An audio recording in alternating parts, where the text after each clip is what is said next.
Well, don't blame Toyota executives if they keep looking skyward during these hearings. They're not seeking saintly help, more like snowy flakes. Actually, snow period and slush, freezing rain, just plain old cold weather, because the messier the weather gets, the higher energy prices generally get, and the better those fuel-efficient Toyota vehicles, at least the ones that don't accelerate off the highway, well, the better it looks for them. So will soaring gas prices be Toyota's savior? Jonathan, what do you say?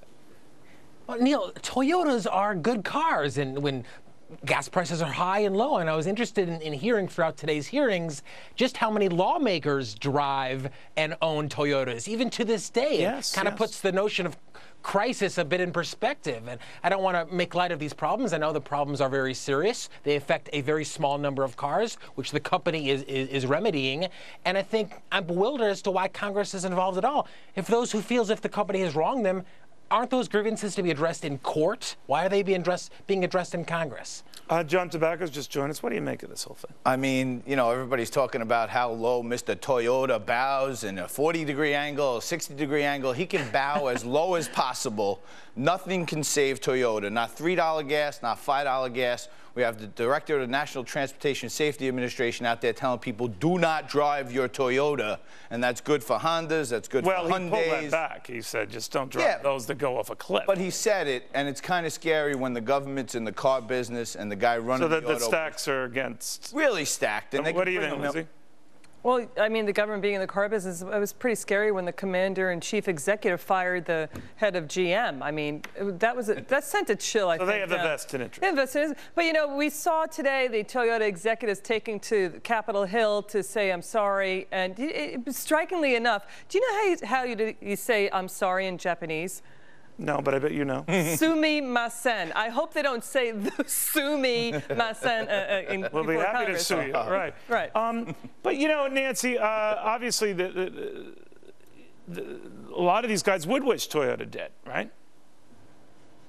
No, not necessarily. Jonathan said some of them are driving those cars. It depends on what state you're from. But look, now we can say, I'm in the Motor City, as you know, that all things being equal, because the U.S. companies now have stepped up and they're beating the pants off of the Toyota in terms of fuel efficiency. Now we can say all things equal. Well, they're not beating the pants off them. I mean, they've got a few models that are fuel efficient. Let's not go too far. People will prefer braking, stopping, okay? And no, they are. I did my research, Neil. That's a good idea. Let me give you a couple of examples. Ford Focus, the is 24 miles per gallon. The Fusion Hybrid's 41 miles per gallon. I'm not dismissing we have a lot of good fuel-efficient models. Jonathan, stop her, please. And Neil, and you know, all those Fords and those cars from General Motors, they're all made in Michigan, where Bart Stupak, who's head of this congressional subcommittee, is from. So I think, you know what? We need a strong Toyota too. We need a strong Toyota too. Well, we're not going to get it. We're not going to get it, but Johnny, that's what I'm worried Toyota builds a lot of cars in the United States. Barack Obama got 0 delegates in the primary in Michigan, but he was awarded the state. So